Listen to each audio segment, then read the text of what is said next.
We're back, another week of Game On with Alex Parr. We hope you missed us just as much as we missed you, and for going so long without seeing you, we had to treat you today. Today's episode will include the conclusion of my football tour around the city as I stop in at Superior Heights and speak with their head coach, Stefano. We discuss their win over the White Pines Wolverines the previous week and also look ahead to their matchup with the 2-0 Cora Colts. Today we also have what I mentioned briefly last week, my debut in Jiu-Jitsu. I made a stop at the Tech where Steel City MMA is located. There, I spoke with Brent Freya and he put myself to the test as I joined one of his open classes for a round of Jiu-Jitsu. And if you ever wanted to see what a human ragdoll looks like, you'll get exactly what you wanted as no one held back on me. We have a lot to get into today, so stay tuned. Game On is just getting warmed up.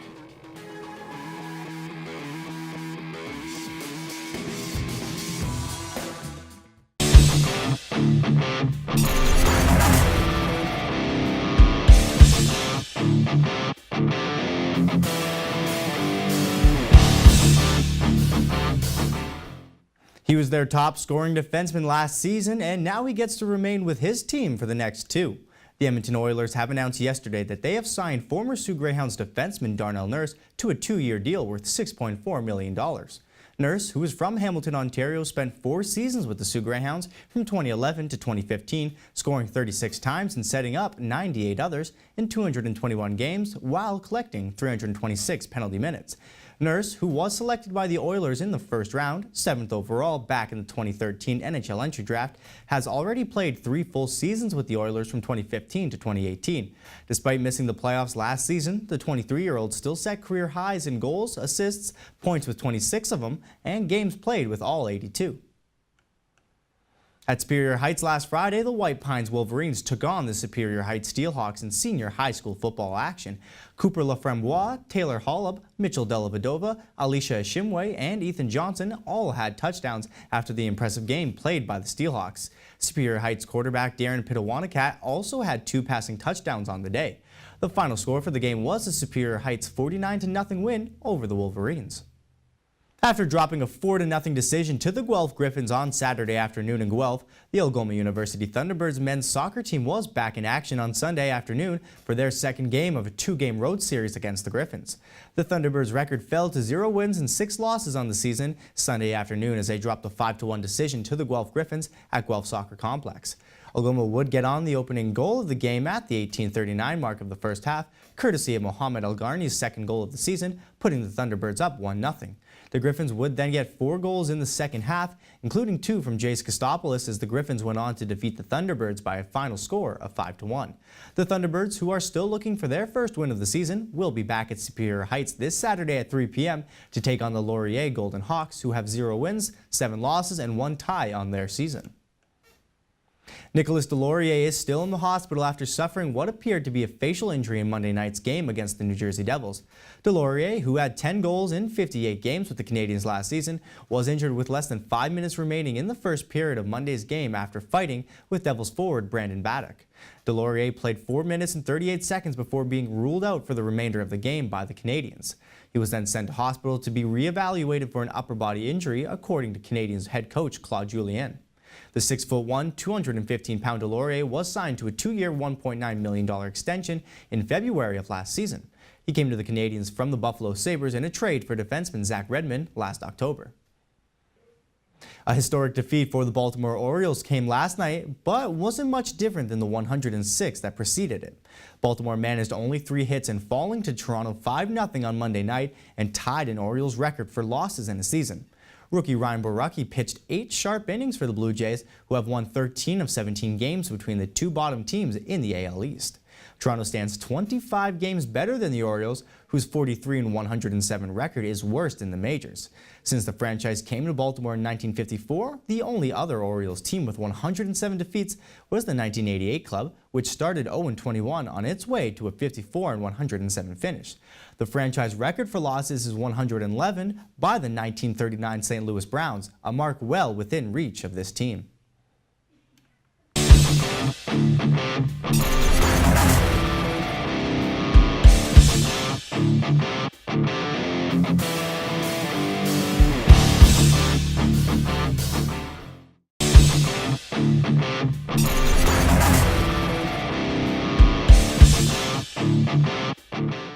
And as promised earlier, today we conclude the tour around the city chatting with football head coaches. We've spoken to the first place Cora Colts, the team of only 20 players in the White Pines Wolverines, as well as the 1-1 St. Mary's Knights. Now we turn our attention to the other 1-1 team, the Superior Heights Steel Hawks.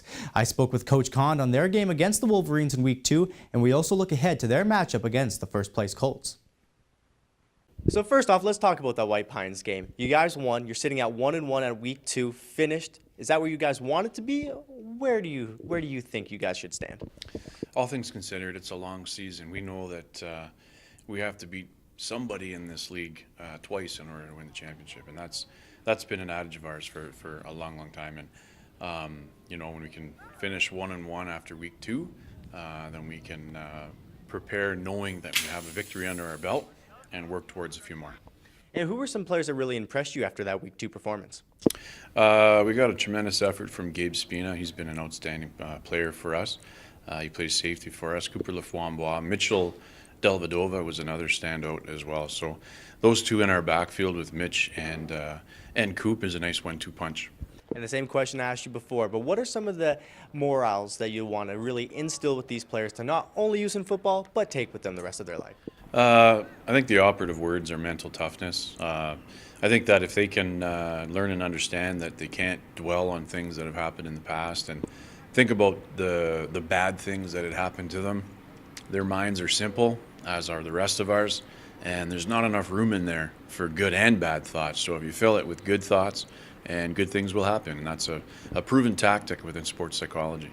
And what's the message coming into the Week 3 game where you'll be going up against the first place Cora Colts? What are you telling the guys ahead of time, and what's really the mindset going into that game? That we want to show well. I think we came out of the gates like a locomotive. We were slowly moving and still had some summer turkey on us, and we've worked awfully hard since August. And it is a long season. We're going to see this team a couple of times, as we're going to see the other ones as well. And we need to continue to learn, get better, and improve, and be ready for October. And after this game, what would you consider a successful game? Does it necessarily mean a win, or is it something deeper than that? I would just say to maintain that mental toughness. Whatever happens will happen.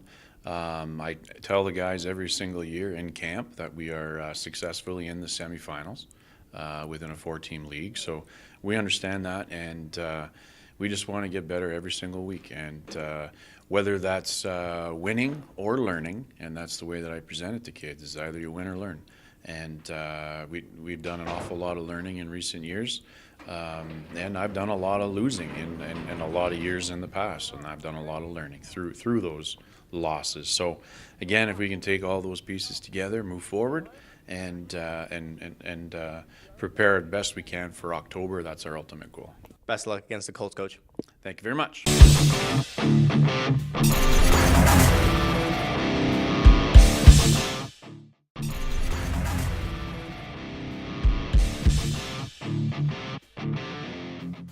Welcome back to Game On. And just before the break, we were talking a little bit of high school football, so that's why, of course, I bring in my buddy here, Matt Stefano. Matt, how you doing? Very good, yourself. Good. It's felt too long since we've done this, the weekend and plus the Monday, too long. We got to get back to doing what we do best. So now taking a look at high school football, Cora's 2-0, Mary's and Superior are both 1-1, and the Wolverines are still looking for their first win. Who is your favorite right now? Are you willing to pick a favorite as it stands, or are you wanting a little bit more time? I think time is going to tell, but right now if I had to pick a favorite, it would definitely be the Cora Colts, because as you can see, they're off to a 2-0 start, and then they hammered White Pines in their season opener 64-0. And from what I've seen, they got a lot of talent on this year's team, and I think if they keep this up, they're going to make it a back-to-back championships this year. I think you could be absolutely right in saying that. And now, what we're going to be taking a look at after this next break's coming up is me not doing so well in some jiu-jitsu. I tried my best. But next time I go out there to do something like that, is there any interest from your end to come out with me and do some of these activities? Well, I've never tried that before, but you never know. But the thing is, I might be doing it in my suit. Oh, getting thrown around jiu-jitsu in the suit? Man, he takes this job seriously. I got to appreciate that for sure. is there any questions you have for me about jiu-jitsu? Like, I had a blast. I feel like I got to be on the spot here. I feel like I got to be the interview guest. Yeah, when you went down there to the tech, Right. how did it feel dressing up in that outfit and Honestly, getting on the mat to fight? it was honestly pretty cool because when I went there, I didn't know what to wear. So I asked Brent Freya of Steel City MMA, what I should wear. And he's like, just wear a t-shirt and shorts. We'll get you the rest. Then when I actually got to put on the gi, I believe it's called, I felt so much cooler. I felt like I could take on anybody. So yeah, you had to tell me a little bit how to tie up the ropes. And actually, when I got onto the mat, it was great. As I say in the video that you'll see up ahead, is everybody there took so much time making sure I sort of knew what I was doing, right? Obviously, I'm not the best. It was my first time getting in there, getting onto the mat. So they just wanted to make sure I was going to do things right, safe, not get anybody hurt. And thankfully, I was the only one getting hurt. So now, after this quick break, we will take it to Jiu-Jitsu, Steel City MMA at the Tech, where if you've ever had a problem with me, let me tell you, you'll definitely enjoy what we have to show you. Stay tuned. More Game On after this.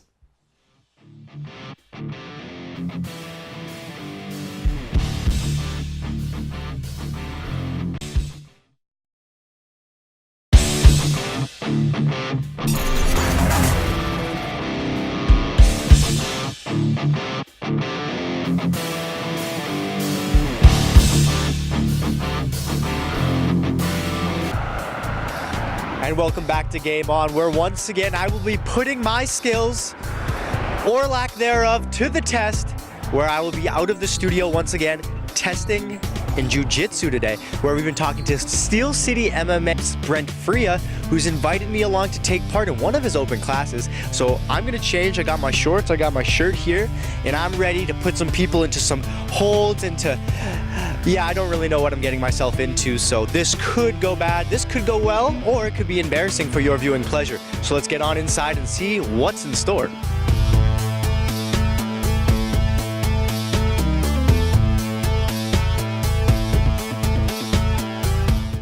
Okay, so I haven't shown you any of the footage yet of me actually getting thrown around, but you can tell by my face that Brent and his guys here at Steel City MMA really put me to the test, kind of made me look like a rag doll. But Brent, first off, you did well.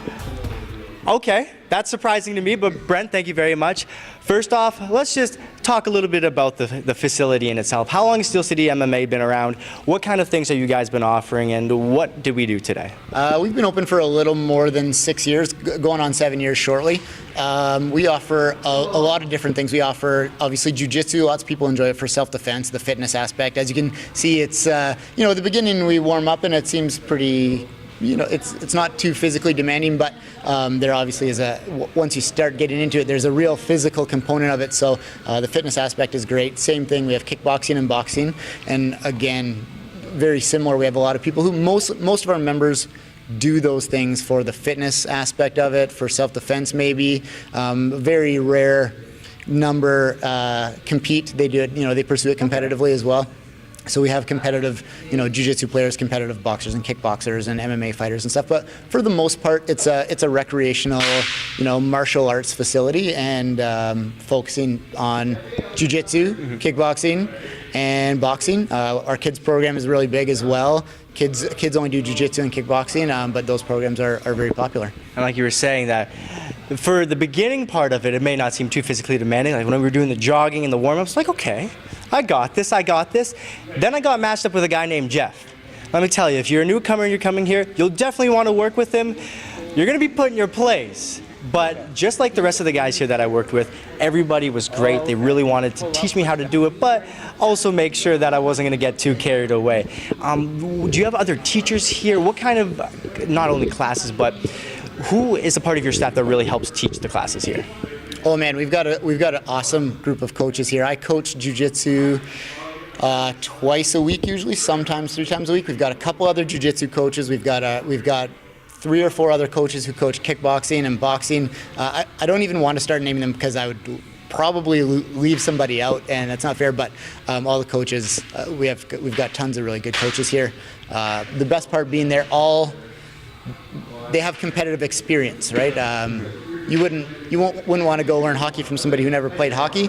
You wouldn't want to learn jiu-jitsu from somebody who never did jiu-jitsu, or kickboxing from somebody who never kickboxed. So all of our coaches have competitive experience, but we'll gear the classes towards you. So I'm super lucky to have an awesome staff of coaches. And what did we do here today? Tell me some of what we did, the practice, the warm-ups, then some of the holds, and a few different things that we did. Right, so Mondays is like our fundamentals class in jiu-jitsu, so we work on just our most basic techniques. It's good for our experienced people to kind of refresh every once in a while, and great for new people. It's a very beginner-friendly class.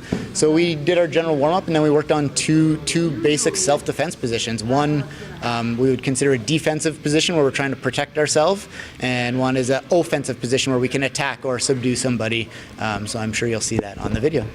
And he's exactly right in saying that. We're going to throw it now, so if you guys know me personally, don't worry, my dignity has gone way out the door, been put in my place, but I wouldn't thank anybody else more than I would Brent. Brent, thank you so much for coming in. Thanks for coming. Putting me in my place, and now we're going to take it to, unfortunately, me getting flipped around just a little bit.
Okay.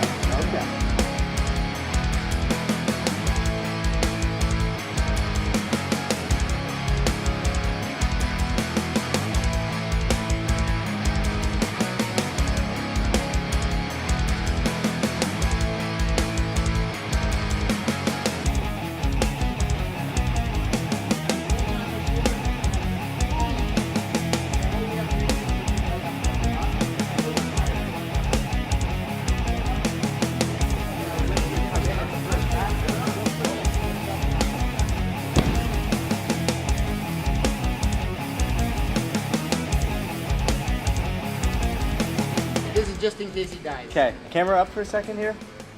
He insisted that we get this on video. If my grandparents, they can do whatever they want with my belongings. If you want to give them away, that's all up to you, but I'm signing away everything right here.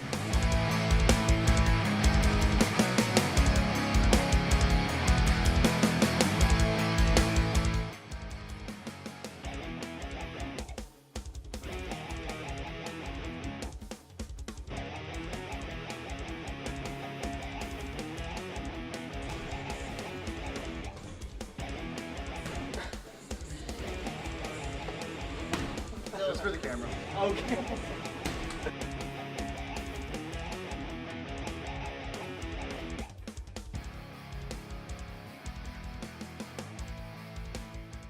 Whatever. At any point, you feel like you're in trouble, just back up. Let go of your That's it. Good luck. It's a chance to prove everybody your talent. You got some stuff here. Let's see. Yeah. Okay. So stop and bump. Good? Yeah.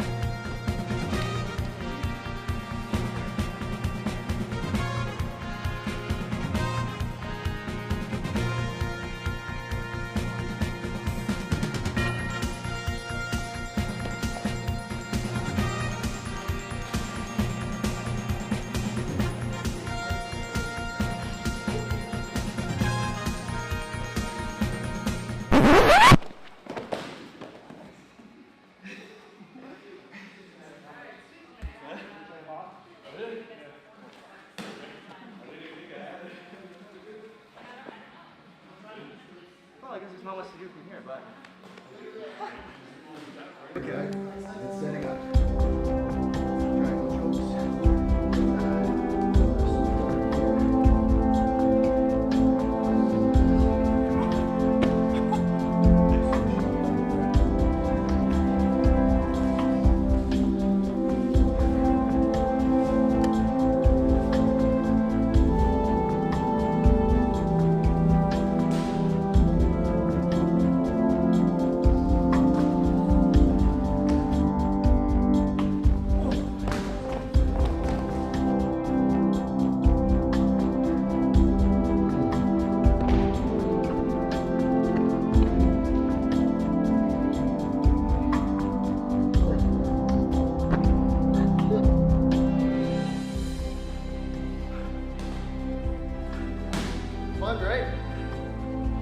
sign the waiver.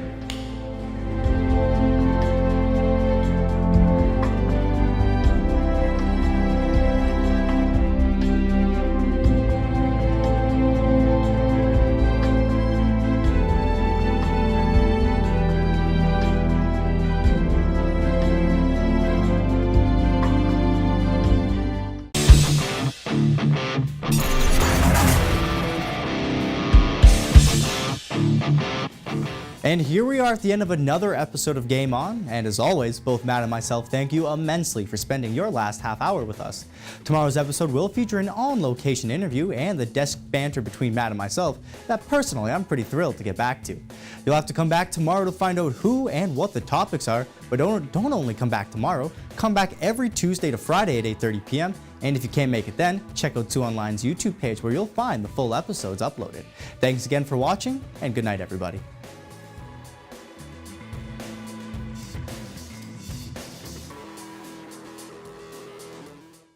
And that's it. You found yourself at the end of another Game On video, but there's more. If you're looking for more Game On content from Matt and myself, you'll be able to find exactly that right here.